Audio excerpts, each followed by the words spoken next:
And does the council wish to increase the number of youth advisory members? If so, which advisory bodies should be included? So moving on to our internal review of the commission's activities, one criteria that we looked at was cancellation frequency. And as you can see on this slide, we have each of the individual boards, commissions, and committees included, as well as how frequently they meet. So as you can see, the vast majority meet on a monthly basis, although there are some exceptions, such as the Planning Commission. Measure S Oversight Committee meets 4 times per year, and the Library Board meets monthly, except for in the month of December.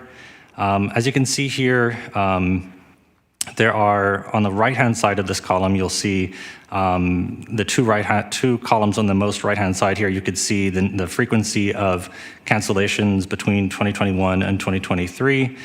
And also to this slide, you will see that we have a number of special meetings. So staff wanted to just note, as you can see at the bottom of this slide, that cancellations can occur for a variety of reasons, and sometimes that is to accommodate the schedule conflicts of our commissioners. So you may see a number of these cancellations that didn't mean that the meeting didn't happen, it just meant that it happened at a different time in that day. Another factor that we looked at was action items considered by our advisory bodies. So you can see here, between 2021 and 2023, the number of action items considered by each of these bodies. I wanted to just also note that the action items here are defined as not considering routine items such as minutes, informational briefings, and reorganization of the commission. So really, these are items that the advisory bodies were asked for specific feedback for the City Council's consideration. So delve a little bit deeper here. The staff reviewed all of the statistics here and came to a number of conclusions. The first being for our Planning Commission, Sustainability and Infrastructure Commission, Park and Recreation Commission, and the Library Board, staff felt that the frequency of meetings was sufficient in terms of consistent with each of the commission's intended purpose and function. So we didn't feel that there was a necessary reason to adjust the frequency of those meetings. As far as Personnel Board and Measure S Oversight Committee, we wanted to just flag that those two bodies, their purpose and their meeting frequency is distinctly unique from the rest, and staff considers the frequency of those meetings to be sufficient for that purpose. Upon review, we identified the Community Relations Commission and the Senior Citizens Commission as potential opportunities for areas that we could look into and the City Council may wish to make some adjustments to. As you can see on the prior slides, we had a high number of cancellations, or alternatively, we had a low number of action items considered by these bodies. Just to go into each one individually, so the Community Relations Commission was established in 1968, and its focus primarily was on social issues and providing recommendations in relation to federal grant programs. As you can see, there was an 83% cancellation rate of meetings of the CRC in 2023, and a total of 4 action items considered during that calendar year. Staff reviewed these statistics, and during our staff liaison internal review, we considered that there may be an opportunity if the council, if there's a council interest in this and a council majority, there may be an opportunity to extend the scope of the Community Relations Commission towards housing element program implementation, and that could be to provide a community forum on affirmatively furthering fair housing. Next, moving on to the Senior Citizens Commission, just to give it a little bit more context, the Senior Citizens Commission was established in 1986, and its primary focus has been providing recommendations to the City Council on the creation of the Senior Center, which opened in 1990. As the Senior Center and the programs have matured over the years, the number of issues requiring policy recommendations to the City Council has declined, and meeting frequency and locations have been adjusted in efforts to provide opportunities for greater attendance over the years. Staff considered a number of opportunities or options for the Council's consideration as it relates to adjusting the configuration of the Senior Citizens Commission. And as you can see on this slide, number 1, amending the municipal code to include additional scope within the mission and duties of the Senior Citizens Commission.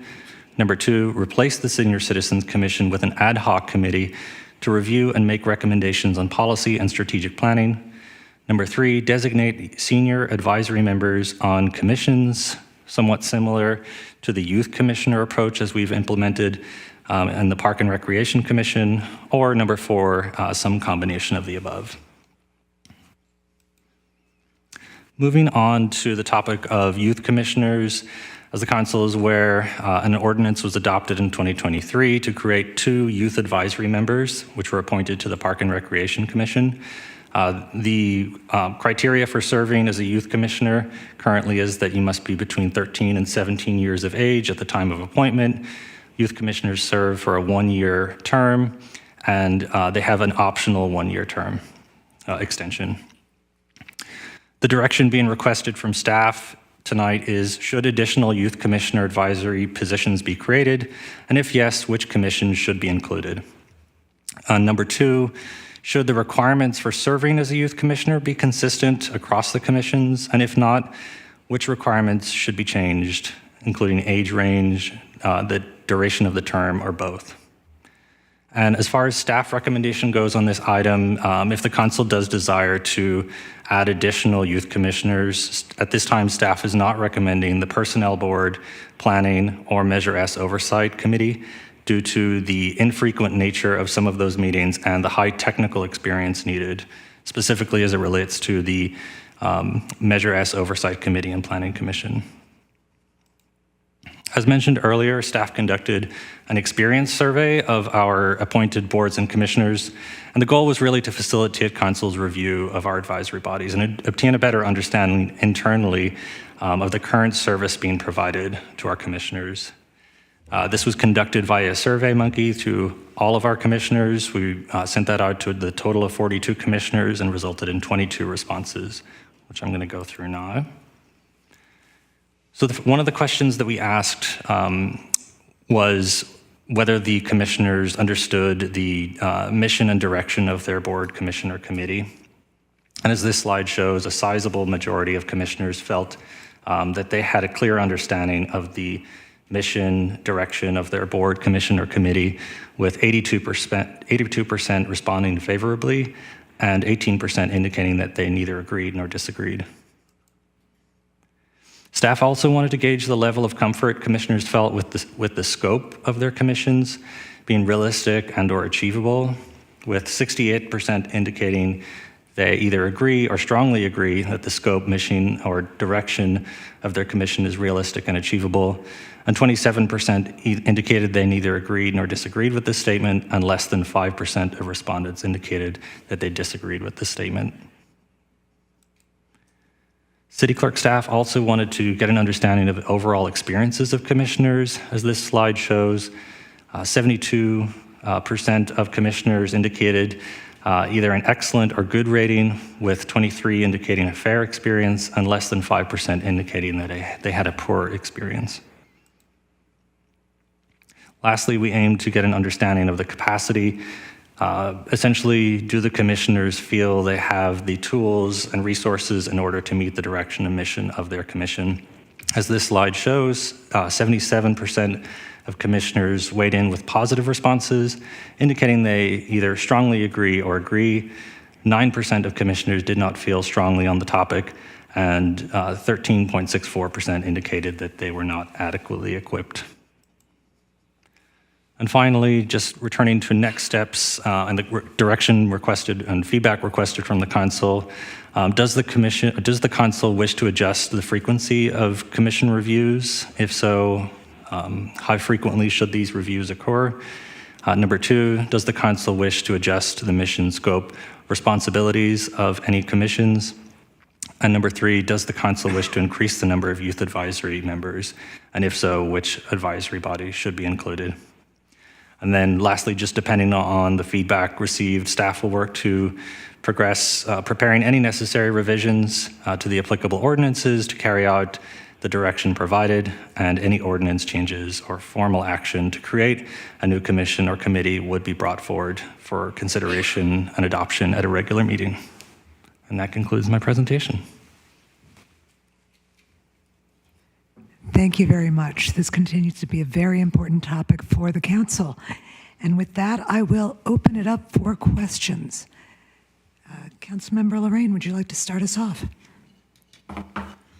Thank you, through the mayor. Thank you, Deputy City Clerk, for your presentation.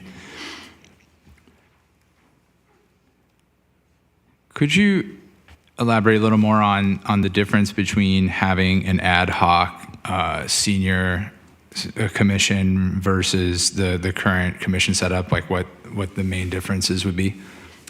It's a good question, Councilmember Lorraine. I think the option of an ad hoc committee would be very purpose specific. So an ad hoc committee or an ad hoc body would be set up for a specific duration of time with a specific scope, rather than a long-term vision. It would be maybe for a year or 2 years to focus on a specific policy or a specific area of city governance. Yeah, and so they would meet, I guess, their meetings would be scheduled by staff based on milestones on that specific focus area? That's correct. And if there was a particular area that the city council wanted to get a specific senior focus on, just using the Senior Citizens Commission as an example, if the council had a specific focus area that they wanted an ad hoc body to look into or provide that specific senior lens, then that would be outlined at the, essentially the creation of that ad hoc committee. Thank you. Are you aware of, I think when reading in the report earlier on the Community Relations Commission and the mission, purpose, et cetera, there was some note of there being a broad spectrum of social issues and related policy that the commission was meant to review and is meant to review. Would you say that are you aware of any examples of broad spectrum of social issues and related policy that this commission once reviewed but perhaps no longer does? Or does the current breadth of work encapsulate that? So my understanding, just speaking with staff on this topic, is that at one point in time, the Community Relations Council was merged with the Community Improvement Commission, and the Community Improvement Commission was established in 1973. And the basis of the Community Improvement Commission was to resolve complaints in relation to what were considered potential violations of ordinances and that may be causing public nuisances. My understanding, discussing this with staff, is that has gradually become less and less common as there is an appeals process. We have dedicated staff resources through code enforcement, and over time that became less and less frequent. Thank you.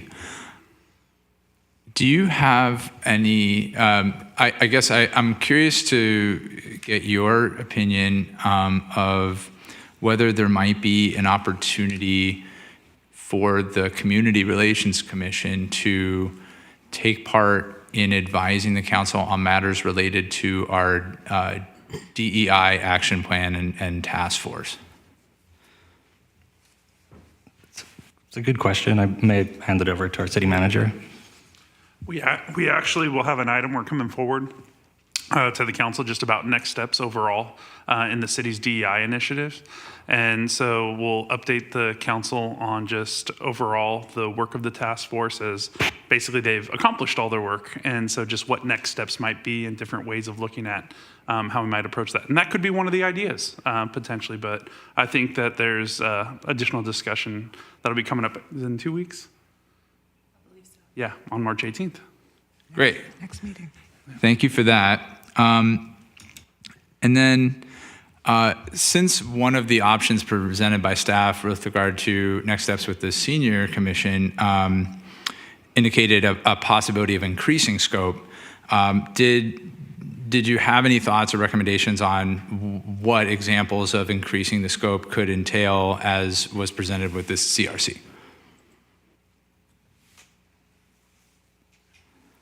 No, that's a good question. In terms of opportunities for scope, that would be something we could come back to if there's a interest from the council for us to explore alternatives and opportunities for increasing the scope of the commission. We could do some reviews, look at other cities and the makeup of their senior commissions and see if there's opportunities there that we could learn from.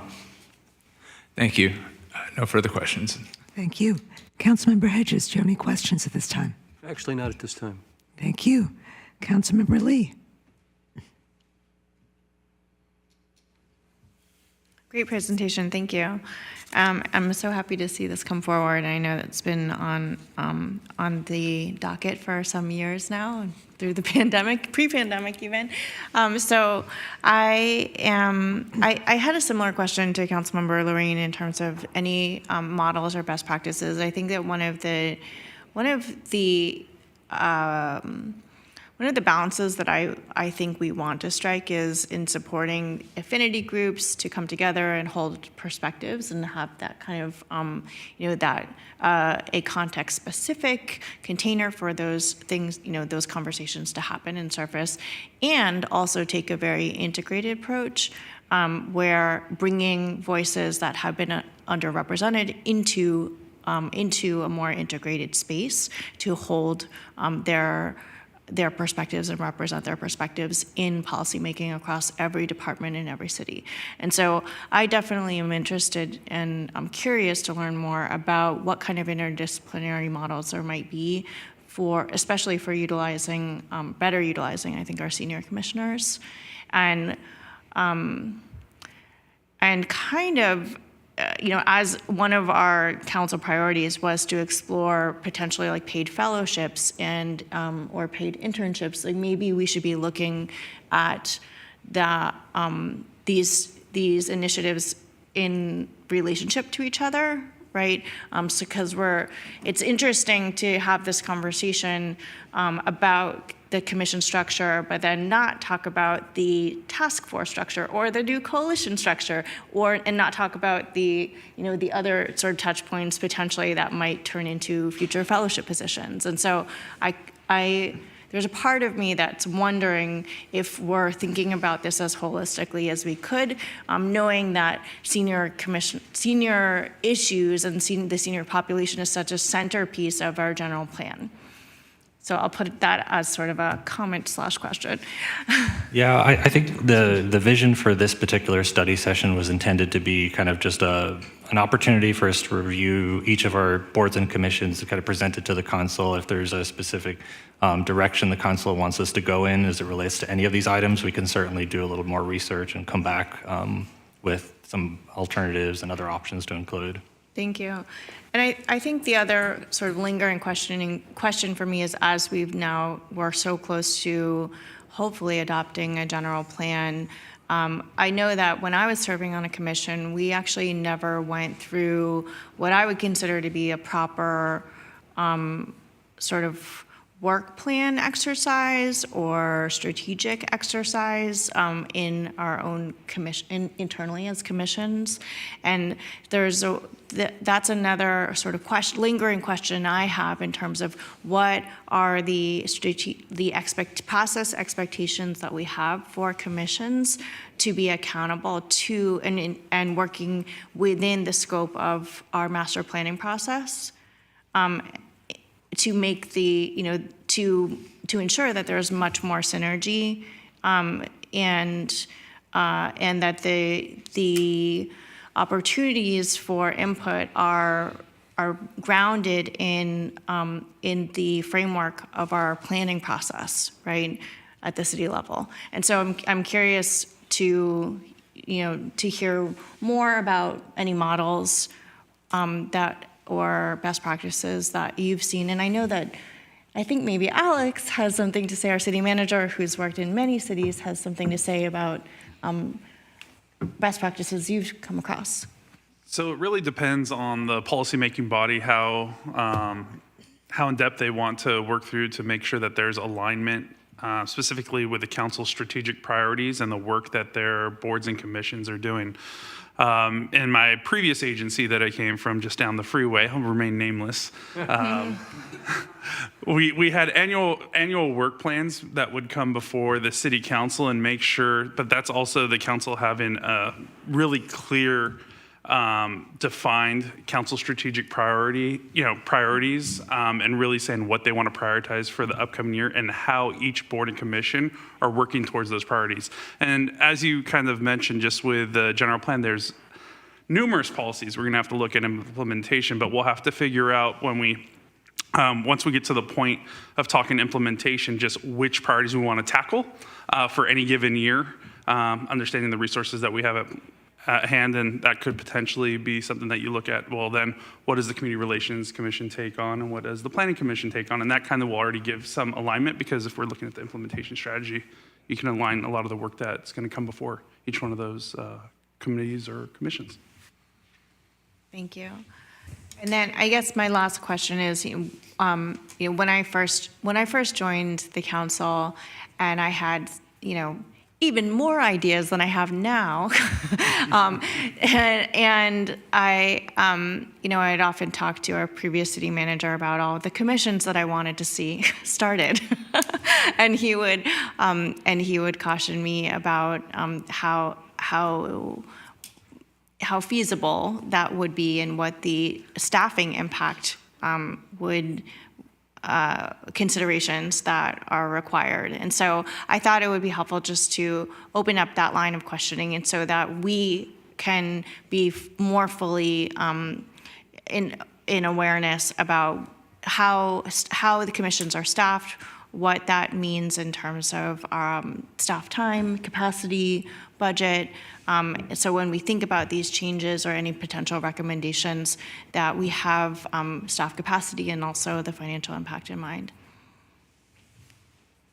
Yeah, maybe I'll just add to that, the staff resources required for each commission varies just depending on the scope. What's included are, Measure S Oversight Committee, for example, while that operates out of the Finance Department, City Clerk's Office provides support to that. And Personnel Board, for example, relatively low in terms of staff impact and resources. So yeah, it would just come back to what council's vision is for any changes, restructuring.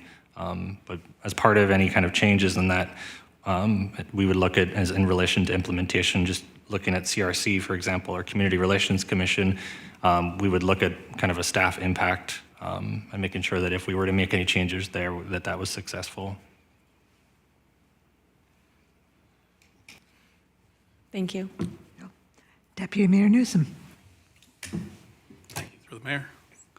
Martin, thank you for a great presentation. Couple of questions. I served on the personnel board for almost 3 years. In that time, we met 3 times, once a year, to basically appoint the director and or chair, rather. I'm curious as to, with the personnel board and the Measure S committee, if it might not make more sense to go to a quarterly model.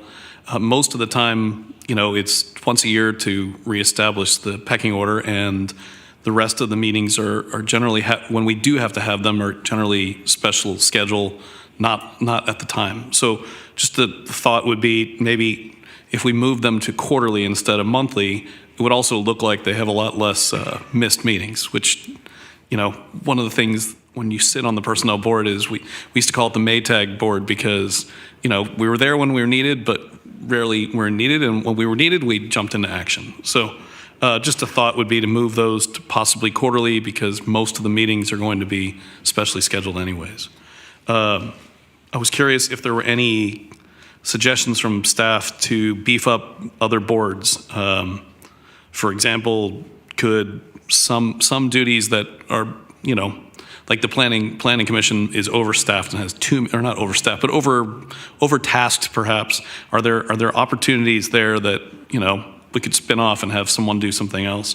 I also, having sat on the personnel board, looked at it and thought, are there other things that we could be tasking this board with? And one of the things that came to mind recently was recruiting and kind of, onboarding and finding the right staff. I mean, we're in a huge staffing predicament right now, and And that is a group of people that have a unique skill set that could probably be very helpful with us with that. So any suggestions that the staff has for, kind of level setting boards and commissions, like taking some load off another, that would be an idea. I know we used to have a senior citizens commission and an advisory board. We've sunsetted the advisory board, is that right? Okay. No? So we still have two senior board. Oh, one's ad hoc. The age-friendly commission, the task force? Age-friendly task force. So is there any thought to combining those two? I know we've talked about that in the past. Hand that over to our city clerk to answer.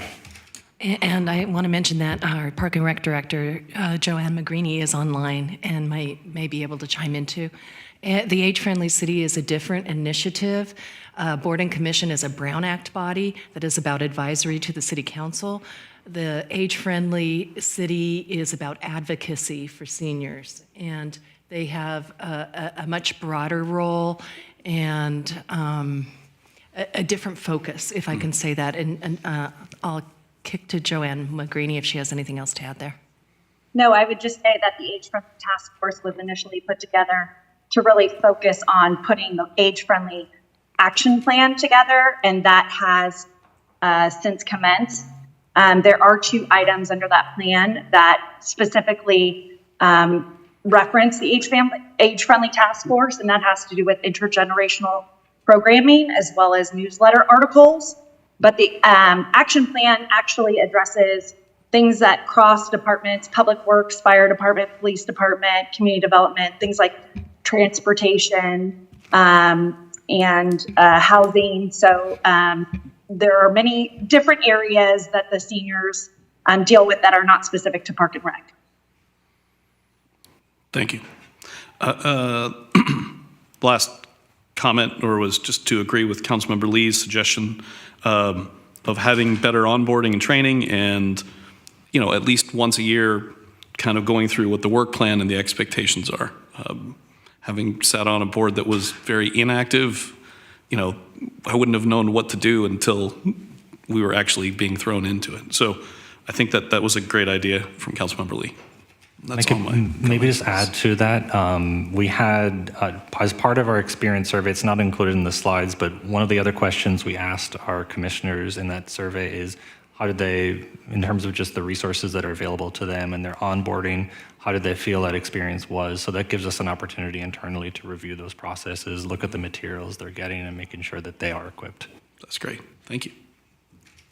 And I will mention that Deputy City Clerk McTaggart has a plan to work on bringing back something we had started and we lost in the pandemic, which was annual chair and vice chair training to shore that up a little bit, and chair and vice chair so that they get 2 cracks at it before they're actually sitting in that seat. Makes sense. In addition to anything other than that.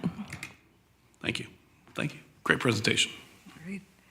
Okay, thank you. I think it would be helpful, Deputy Clerk, if you could just briefly explain the difference between a youth commissioner and a youth commissioner in an advisory position, because they do have different purviews.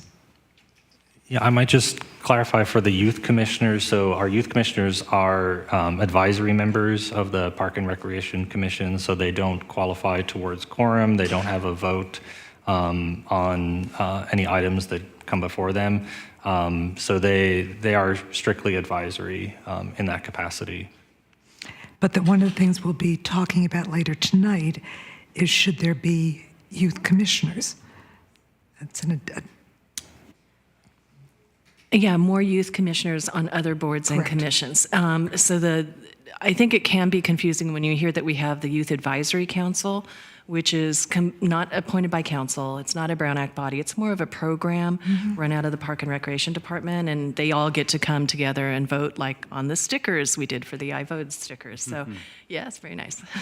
So, but it just, what other advisory, non-voting but participating youth voices would benefit from being heard on which particular missions? right. Thank you. And during your interview process, you mentioned you conducted staff liaison interviews as well. but I didn't see any sort of feedback about that. So those were internal staff discussions.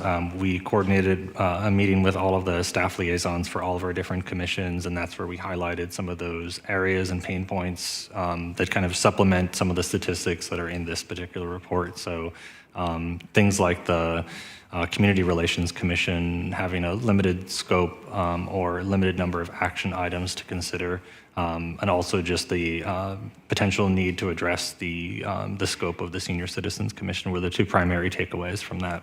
Okay. And some of the other topics that came up during that discussion have been addressed during our discussion on the City Council guidelines or rules and procedures, which will be updated and mirrored to reflect our boards and commissions. Great, thank you. And there, in the survey, the question about your experience, and then the question about did you feel adequately equipped. The majority was positive, but there were good chunks of less than 100% positive. Did you do any kind of follow-up to understand where the dissatisfaction lay? Not at this point, but that is data that we have available to us. The intention of the survey and for the presentation in this study is that it would be anonymous, that individuals could feel free to share honestly their perspectives and experiences, but the data is available to us and we can certainly use that to hone in on some of those concerns and do some follow-up with individuals who felt their experiences weren't ideal and see what opportunities we can look into to improve Yeah, those. because it would seem to me to be a great source of information from the people who are living it to understand how to improve the experience as well. And maybe they weren't even the right fit. That could be a good reason too. And then I guess I'll wait, but I've been very much part of the group that, as I think we all have, it says that the role of seniors in our community just absolutely has to be enhanced. And we see that in the general plan actions.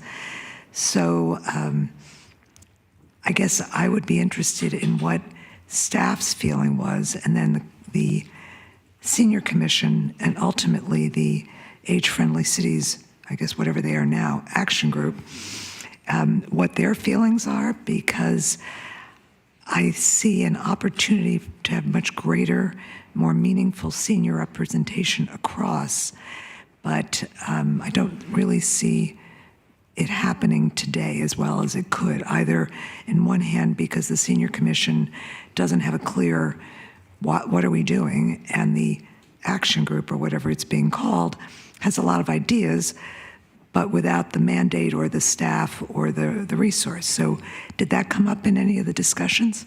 I think during the review of action items considered by the Senior Citizens Commission over that 3-year period, 2023 to 2021, it was clear that the vast majority of items being brought to the Senior Citizens Commission were informational. There was no request from the senior, or there were fewer examples of times when we were requesting specific policy recommendations for council consideration, and that's primarily due to the nature and the scope of the Senior Citizens Commission being established to inform programs at the Senior Center. So that was definitely something that was part of our discussions during that staff liaison meeting, and there may be opportunities to expand that scope and make it a little bit more robust. And I'll maybe if Director McGreeny has anything to add to that.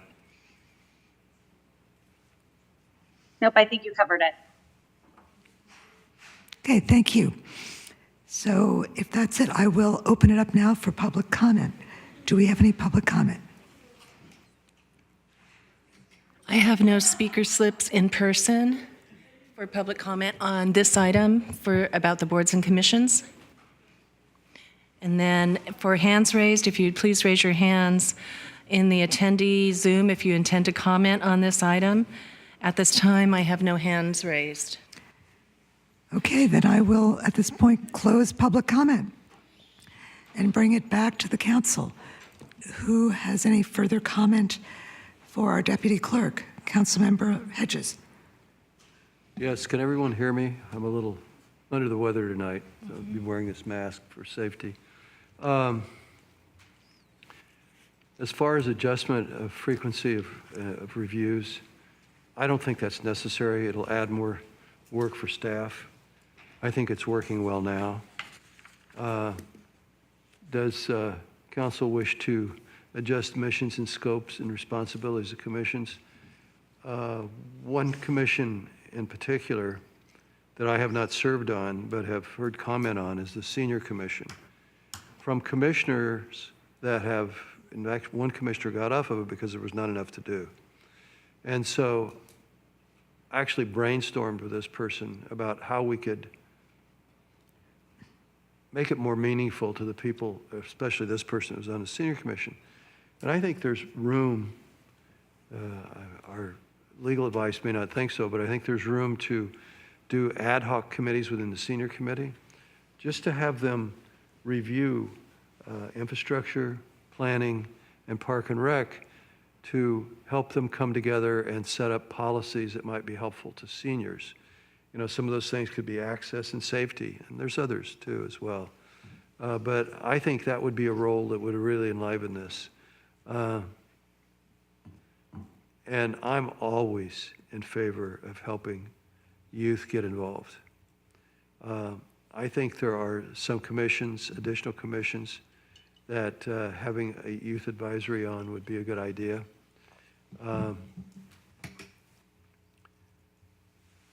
I don't think that, for instance, Measure S or the Personnel Board would be a good place for them, but there are others that may be. I'm just wondering kind of lovingly if it would be a good place for a youth advisor on the Senior Commission. It doesn't help to have people my age see the views of younger people on issues.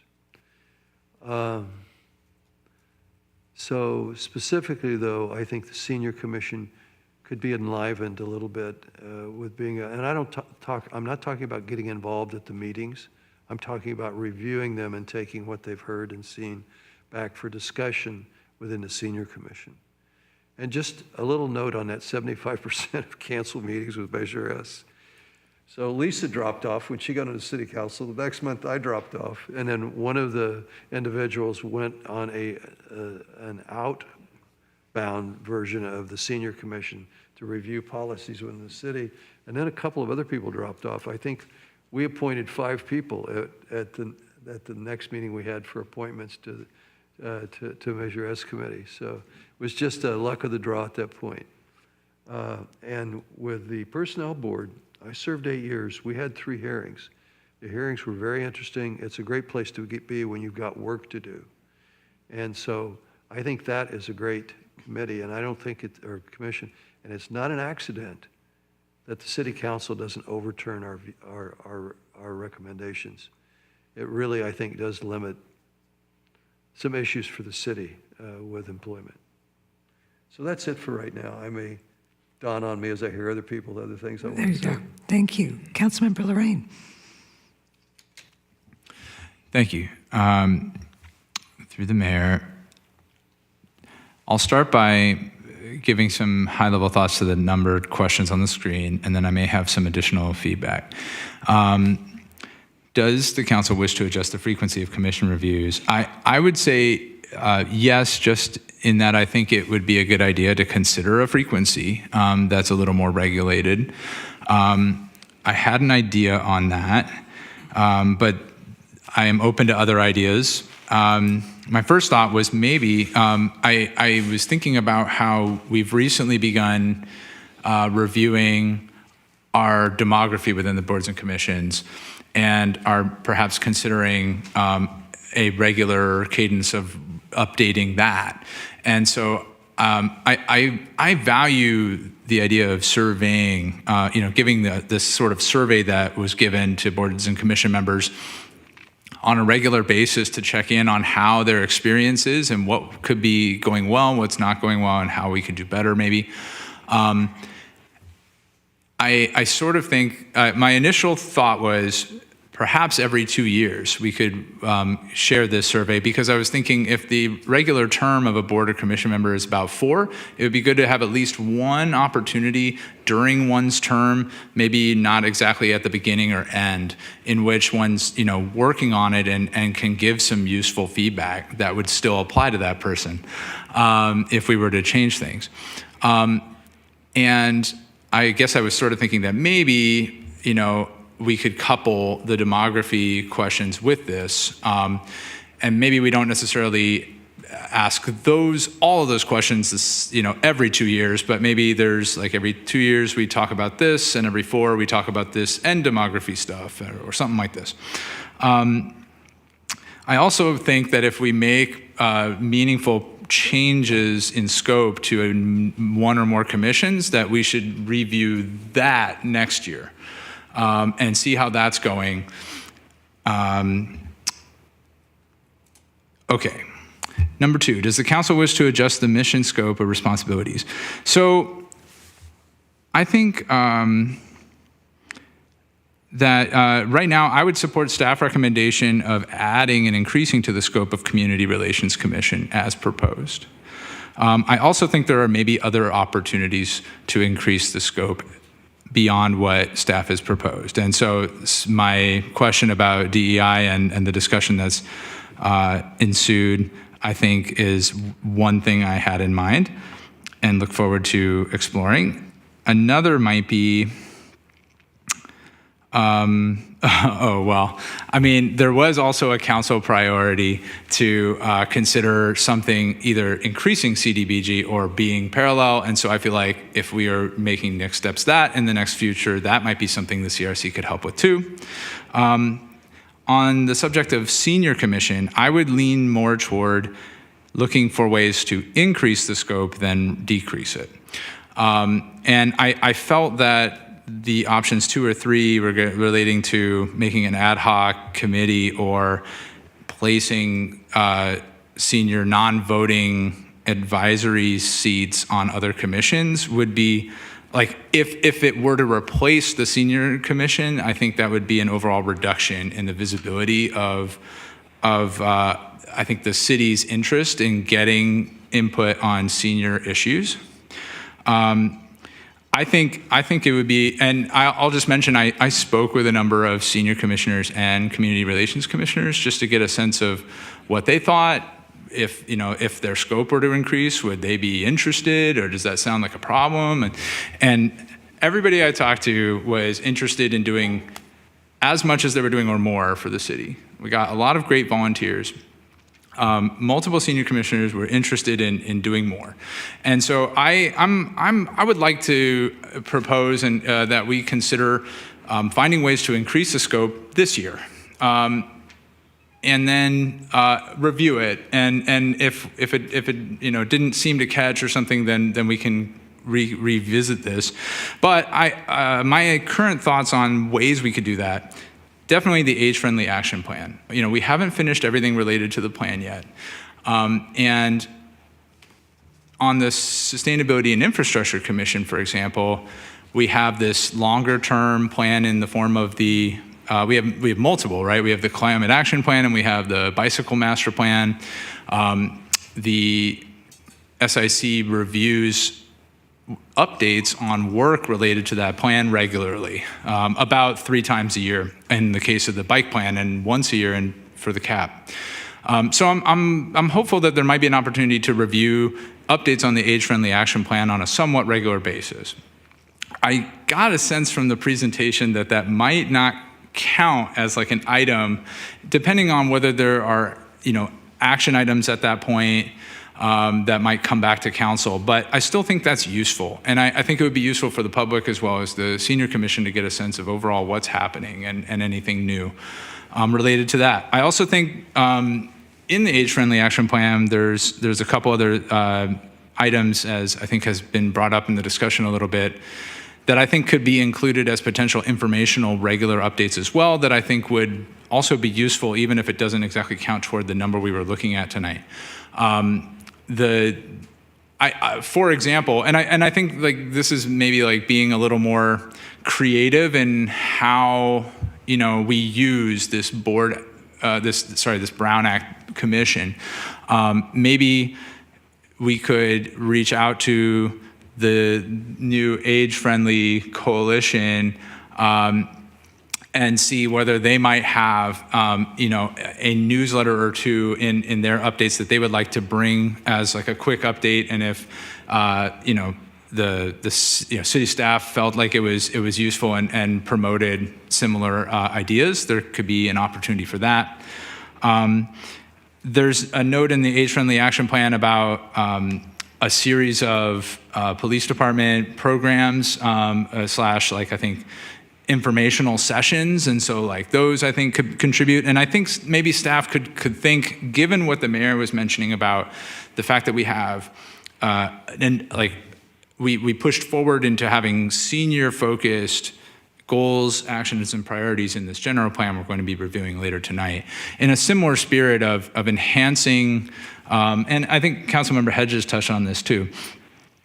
Could we think a little bit together, department heads, and the city, on other items that relate to senior life and experiences that the Senior Commission could take a look at and review for the benefit of the city and the council? I guess like Project Guardian and other programs that the police department have working on and have brought to the commission are an example, and perhaps the library has something, and so on. Does the council wish to increase the number of youth advisory members? Yes. If so, which advisory bodies should be included? Sustainability and Infrastructure Commission comes to me top of mind. There are definitely a number of young folks who already come to council meetings and commission meetings, so I don't think there'd be any issue with recruiting awesome candidates for that. I also think the library board might be a good place. And I'm open to others. I did have a senior commissioner mention to me that the senior commission could be a potentially good spot, given our talk about intergenerational activity. And Councilmember Hedges mentioned it. So if others are interested in that, I could support that as well. I think I'll leave my comments there. Thank you. Thank you very much. Councilmember Lee. Great commentary, Councilmember Lorraine. I'm very aligned with what's been said. And I think that I would concur with our deputy mayor that there are specific commissions that, just by their very nature, do not need to meet as frequently or monthly, and just creating conditions that are more onerous to cancel meetings that don't need to be scheduled in the first place, I think is unnecessary paperwork that we could spare the city.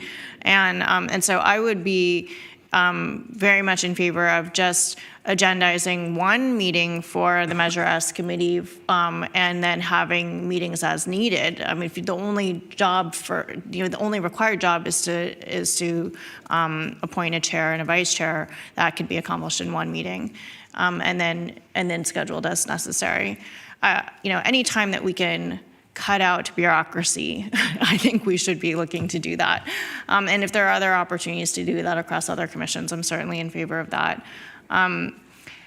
And I would agree that I would love to see this level of routine input and surveying done on a regular cadence. I think that every 2 years is a good suggestion as a baseline, and interested in how it kind of marries or doesn't necessarily with the demographic survey. So I would agree with that. Does council wish to adjust the scope and mission of responsibilities of any commissions? I certainly would agree with staff's recommendation that CRC is a great place to integrate the housing element programming review implementation. I'm interested in the potential for a DEI touch point, although I do want to retain the flexibility and broad-based representation of multiple stakeholders that that can live in a more flexible committee, which I think is much more representative than one Brown Act body that only has 5 seats. And so I would not want to sacrifice one for the other, but I do think that having a clear mandate that expressly puts DEI initiatives into the CRC as its scope makes a lot of sense to me. And I completely concur that those other conversations that we've had about our sort of like philanthropy arm, if you will, our community giving programs or potential increased funding for CDGB programs, that is from my perspective, the right place to have those conversations through the CRC. I would also concur that the opportunity to better utilize our senior commissions is something that I've heard for years. I am continually impressed with the dedication of our senior commissioners.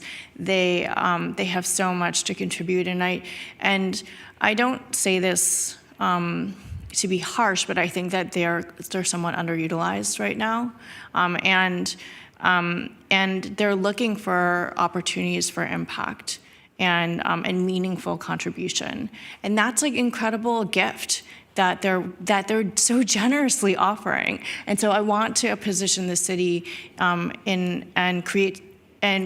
position the city and create structures that support meaningful contribution of our volunteers. It shouldn't feel like a checkbox. It shouldn't feel like a performative effort that is simply to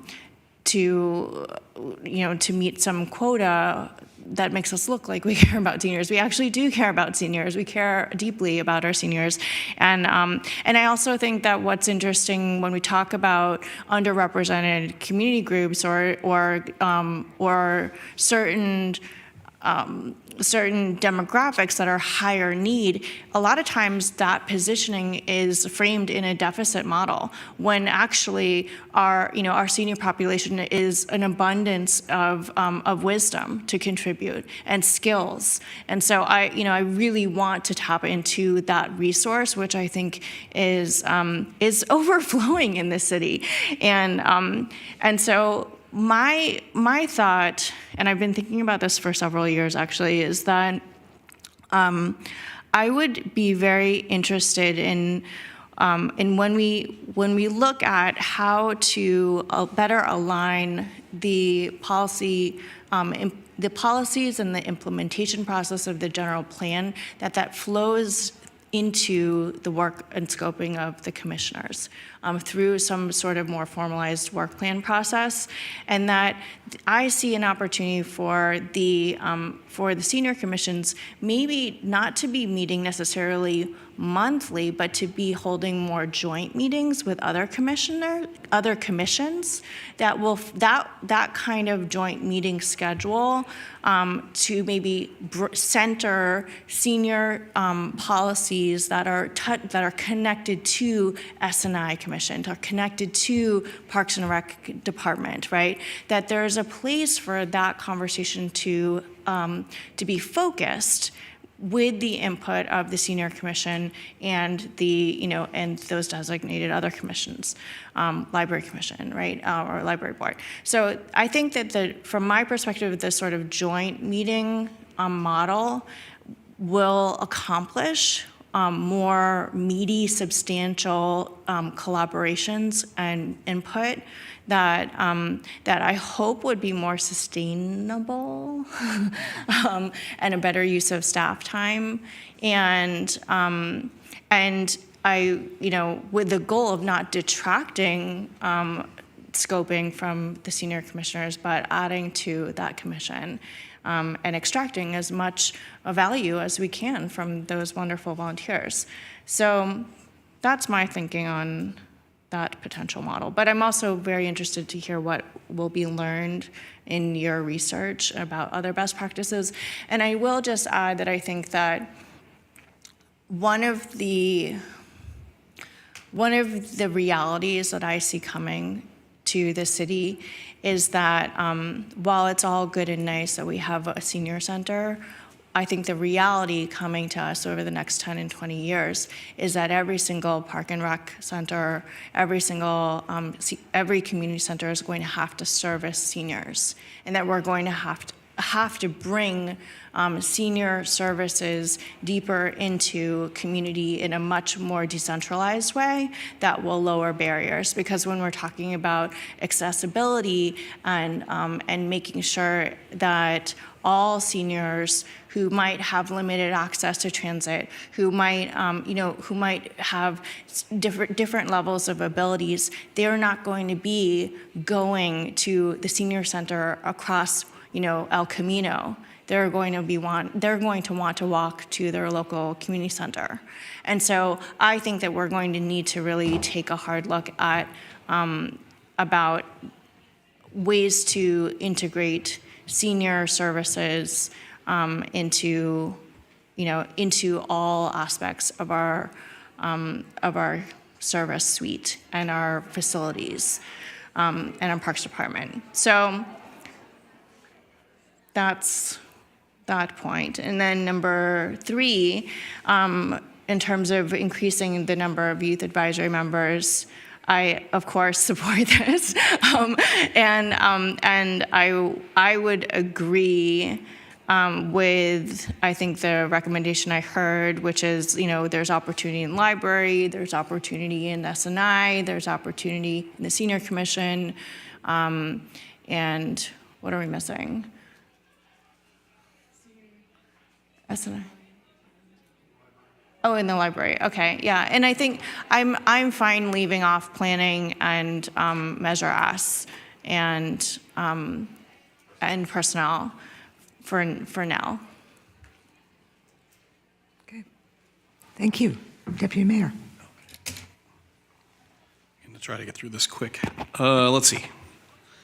First off, I'm not going to say the same things, but I'm going to give a good shout out to my fellow city council people for some great suggestions.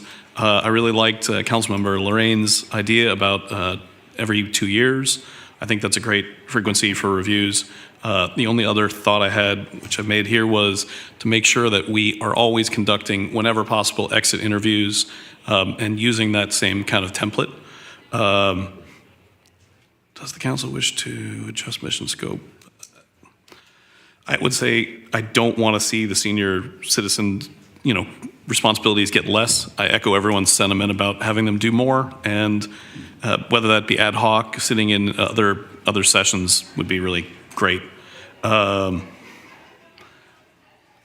far as increasing youth, sorry, I left out one thing. I think the Community Relations Committee would be great to help with the housing element.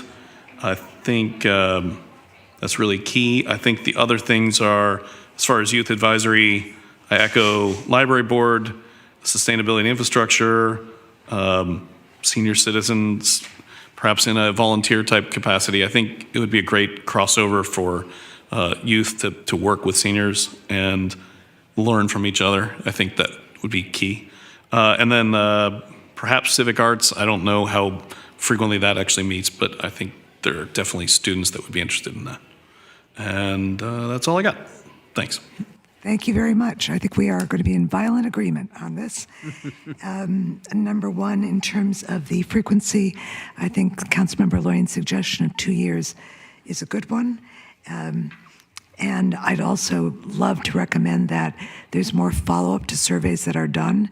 So it's great to have an anonymity, but then go find out why people are saying what they're saying. In terms of the adjusting the mission scope and responsibility of any commissions, I think we've got 2 reimagined situations here. One, the Community Relations Commission, lots of great ideas, but a little bit amorphous. So really going back and coming back with a recommendation as to what could this be that would be most helpful. And maybe after a few years, every commission should have to re-examine why it's there, because the Planning Commission may need to do something different, or whatever. We need some refresh in general. But I think the whole, we've made such a big emphasis on seniors in our general plan and kept talking about how we're going to get this all done. as Councilmember Lee said, we have a huge, wonderful resource in the city in so many different ways. So I would recommend not trying to figure out how to pigeonhole it into the commission or how do you work with the coalition, but just go back and take a whole new serious time-bound look so we don't talk about it for the next 5 years of how can our amazing senior resource help with the implementation and success of the general plan, period, in terms of the senior elements to begin with. And then in terms of the youth advisory, yes, as we all say, there should be more. Personally, I have a soft spot for the library board, I admit it, but great opportunities there. S&I, yes. I like the civic arts suggestion. And as part of the senior reimagine, certainly look at it. In terms of frequency of meetings, so one last thing, I think there was a little confusion between personnel and Measure S. If personnel only needs to meet once a year, no problem with that. Measure S has a quarterly reason for meeting. And I remember looking with Councilmember Hedges at why was there 75% cancellation? Because we were very busy when I was on it, and there's a need, because it's all about oversight and making sure that the city is spending the money the way that the residents and voters wanted them to. So let's figure out, if there was an issue, but I would say Measure S is not one to take down to a yearly meeting. So with that, I think, do you have everything you need for right now? I do. Thank you. Thank you very much. Then why don't we move on to our next agenda item, which is the Charter Amendments Board and Commission, and our city attorney is going to lead us in that discussion.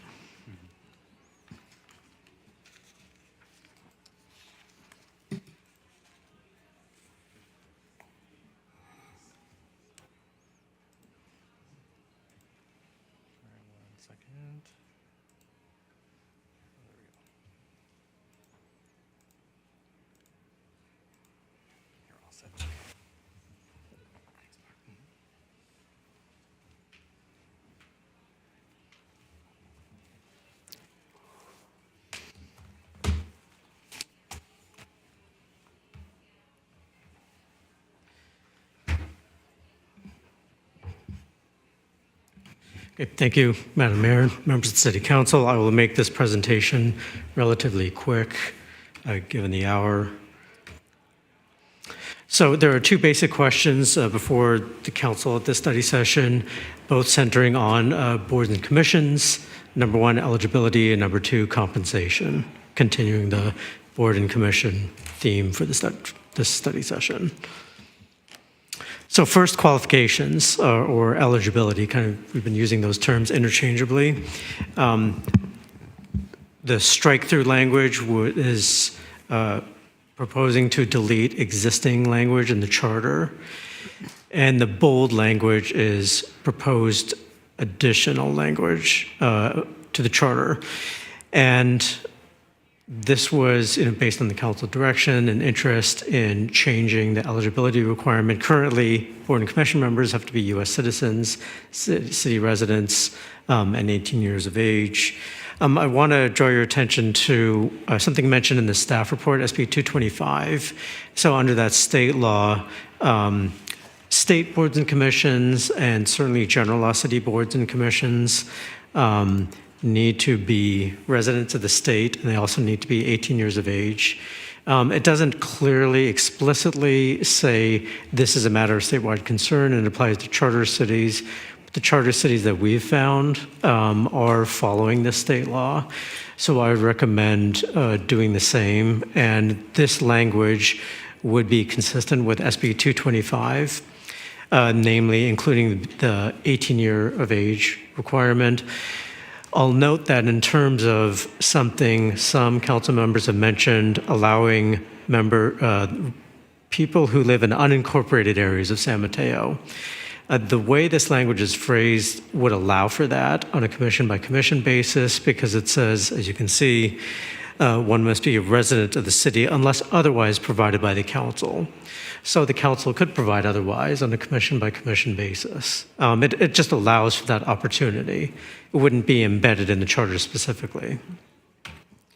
And here's a handy map showing the unincorporated area adjacent to San Mateo. Other areas are part of incorporated cities, as you know. This is a close-up area. There's actually a fair number of parcels here. This is bordering a couple of freeways, 280 and 92. And that's it for eligibility. Now turning to compensation, this is the language that has been mentioned in prior staff reports in one way, shape, or form. This is the way the charter could be written if the council wanted to provide compensation to board and commission members. A few notes, because this is a bit of a tricky issue. One is, as mentioned in the staff report, board and commission members are already covered by workers' comp, we discovered. There was a resolution passed by the city council in the late 70s. Some of it has outdated language that's been superseded by state law, but the idea is if today or another, right in this month, say, a member of another board or commission, say, injured themselves, like during a board or commission meeting, that would most likely be covered by workers' comp under our existing procedures. So that takes away one concern.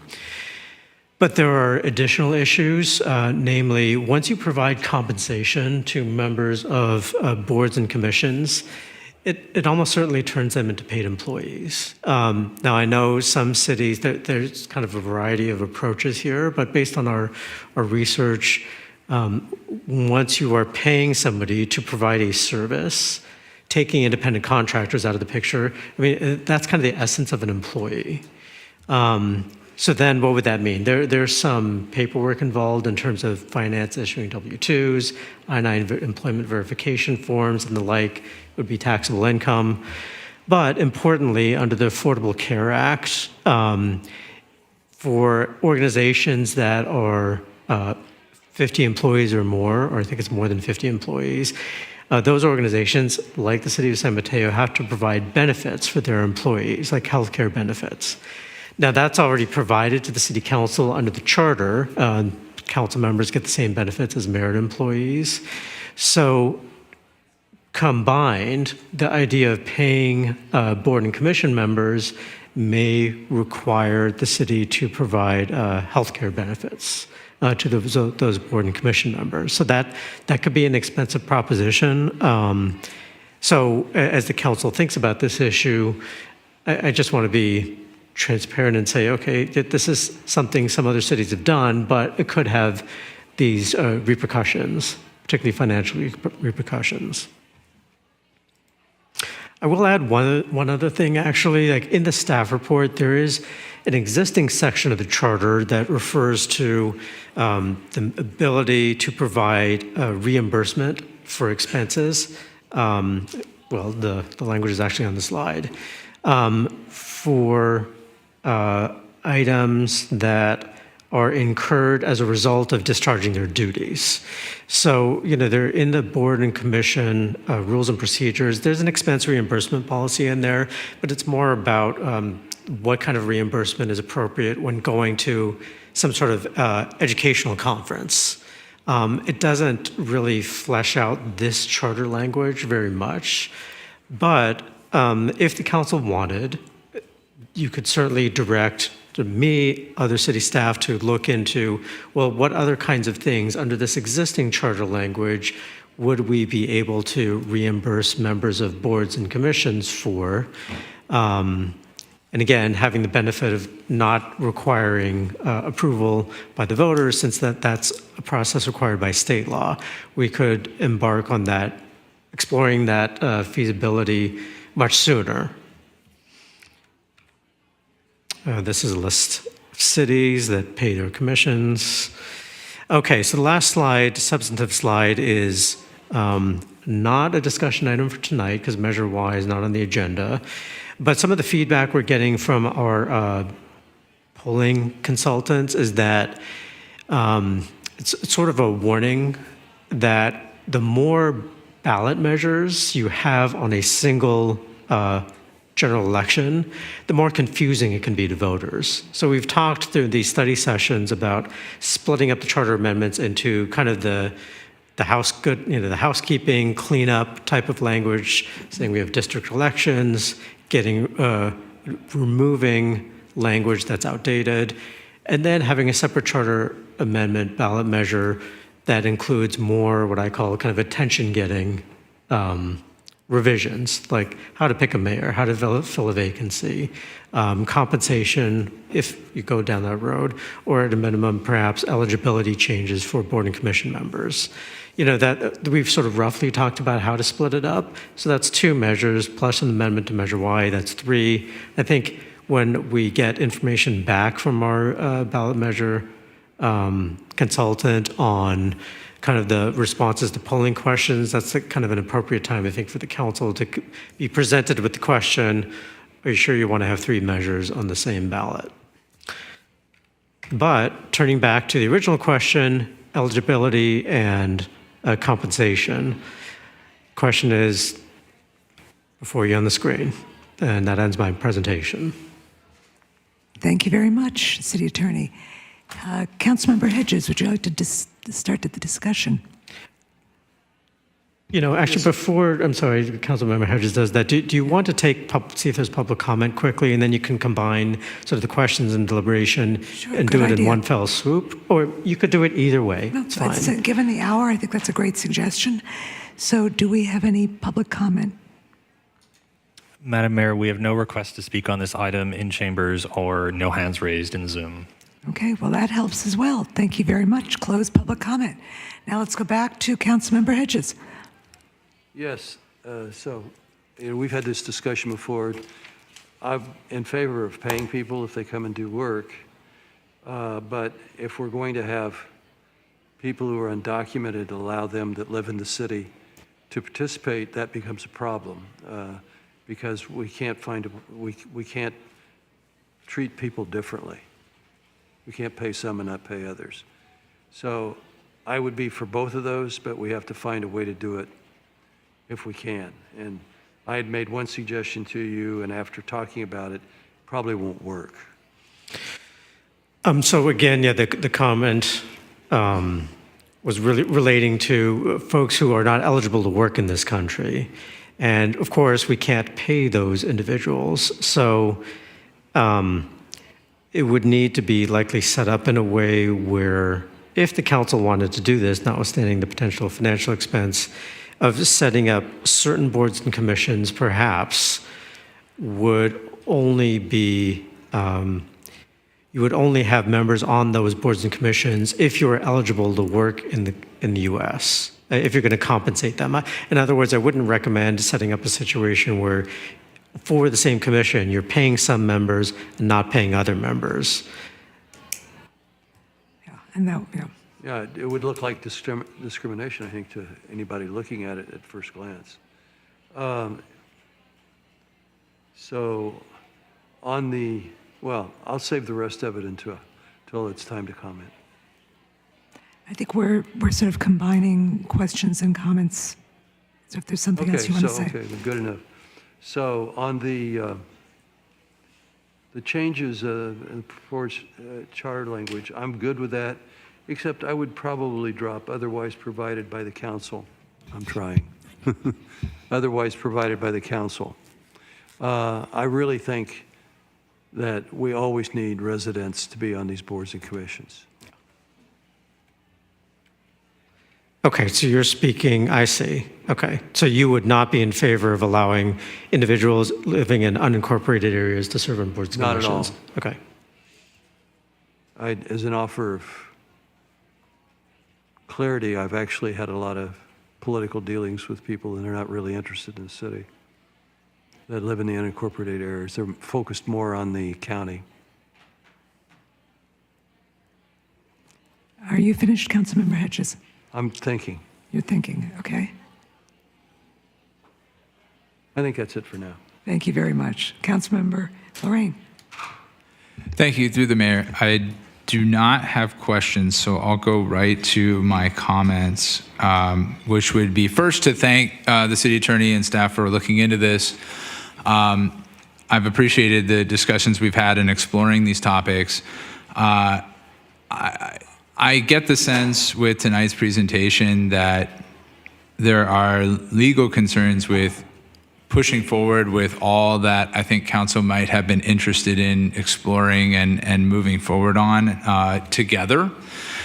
So that's a bit disappointing. But I defer to the advice of our city attorney. I appreciate the presentation. I think given the noted risks and issues with pursuing board and commission member compensation at this time, I'm at the moment thinking that it's more important to pursue broadening board and commission member eligibility.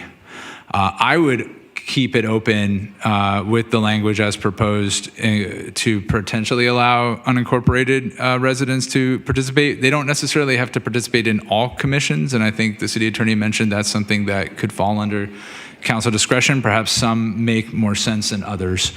But I guess to me, in the overall goal of, I feel that both of these pursuits are in the overall goal of allowing for a more diverse representative board and commission group of folks, and so I think I appreciate. I think pursuing the first one for eligibility helps us advance that goal. And perhaps now is not the time to pursue the compensation for the reasons given. And I'll just note that with regard to youth, I think what we've just discussed about adding more youth advisory members to our boards and commissions can help with increasing youth representation to the point that maybe it's okay that we're no longer considering them in the eligibility to align with SB 225. Thank you. Thank you. Councilmember Lee. Thank you so much. I also am grateful for the due diligence, and I know that this was an important and multi-layered effort that we had asked you to go back and dig even deeper, and so I appreciate that you did, and I think that in terms of eligibility, I've been kind of on the fence about the interest of allowing or opening the door for those in unincorporated San Mateo. And while I appreciate the sentiment of wanting to have more as broad a representative body as possible, I've been talking to some other people who helped me kind of laser in on, I think, an important point, which is that the boards and commissioners are one of the most important pipelines into council and into elected office. And so when we create an opportunity for somebody who's in an unincorporated area that actually does not have a vote or eligibility to run for elected office in this city, it takes away, it's actually a detraction for future elected representation in terms of the pipeline and the bench that this board creates, which is a competing priority from my perspective. All of us sitting on the dais served on boards and commissions. And that was, I think, a very important training ground for our path to council. And so I think for that reason, I would have to agree with Councilmember Hedges that the residency requirement being in the city of San Mateo within the boundaries is it's kind of where I'm landing after careful consideration for those reasons. I'm of course disappointed to learn that we have to comply with the state SB 225 law that requires all of our commissioners to be 18 years and above. I really was hoping to bring a charter amendment forward that would make our youth commissioners full-fledged voting members. I don't see a legal path forward for that, but I can say that we did try and that we did take a hard look at it.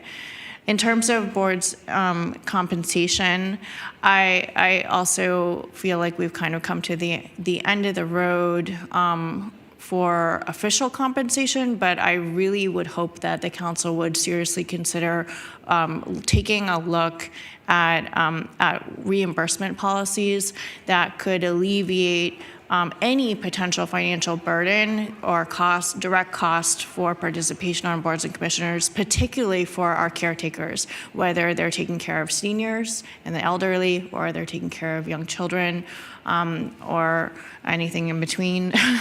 We want to make sure that our caretakers are well represented and able to participate. And those that are facing potentially, transportation barriers, those are two key barriers I think that do come to mind in terms of participation, and potentially if we wanted to go a step further and look at from an equity perspective, lost wages as a direct cost.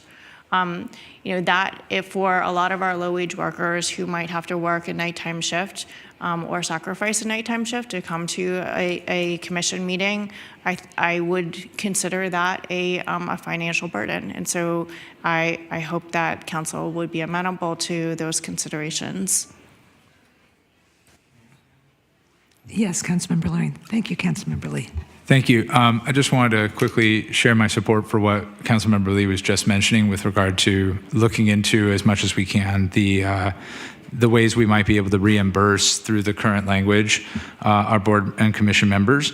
And I just wanted to mention too that I think while I appreciate some of Councilmember Lee's comments related to eligibility and other reasoning for keeping it to residents, I just wanted to point out that I think if we're broadening it to consider non-citizens, the same would effectively be true for those as it would be for members of the unincorporated areas with regard to whether they could then serve and run for council. So I'm not sure if that changes any thoughts, but just wanted to put that out there. Through the mayor? Hold on, just one second. Hold on. Councilmember Lee, you want to respond?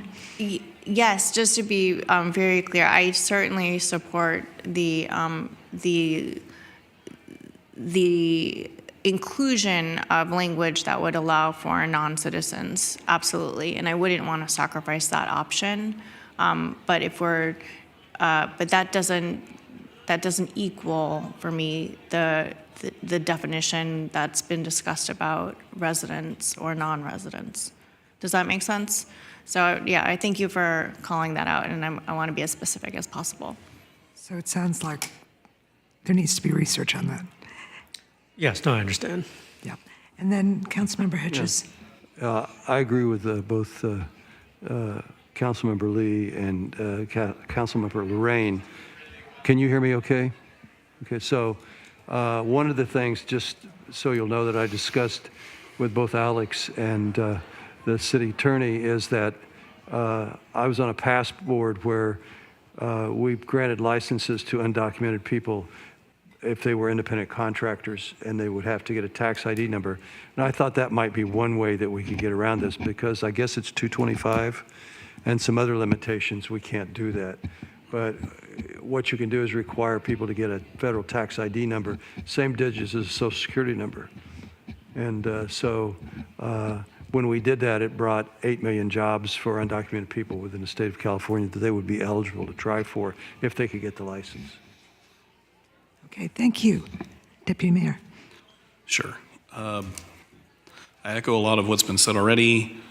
As far as board and commissioner eligibility, I think it should maintain with San Mateo citizens.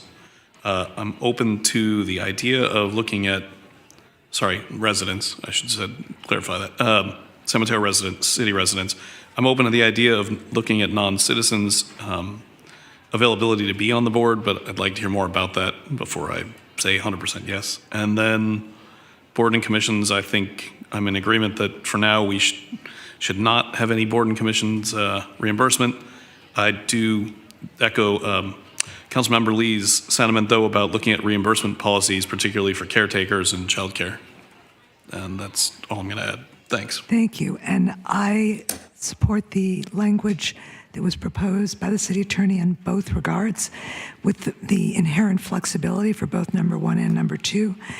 I continue to believe that people in unincorporated San Mateo consider themselves part of San Mateo, but get no representation. So I continue to think that's an important area. And then in terms of compensation, I support the language as proposed and strongly encourage staff to look at ways, whether it's in caregiving, transportation, to be able to reimburse. I'm not yet there in terms of lost wages, but the first two I think are very important. When you say language as proposed, you mean my suggestion to not provide compensation? Correct. Okay. Yes, but within your within your language, there was room to look at other ways of reimbursing. Right. So not so much with a charter change, but under the existing charter Exactly. language, there is Yes. in the council. I think I've heard direction from the Yes. council majority saying, go look at other ways we can provide reimbursement under the existing charter language. So, yes, Correct. I understood. Correct. So thank you. I think you've got. I think I have what I need. I've heard no compensation. I've heard no by council majority to unincorporated residents, but otherwise the eligibility language change, I heard a council majority approving that. So yes, I think I have what I need. Thank you. Great. Thank you very much. And we will take a moment before we go on to the next meeting. Thank you all. 10 minutes.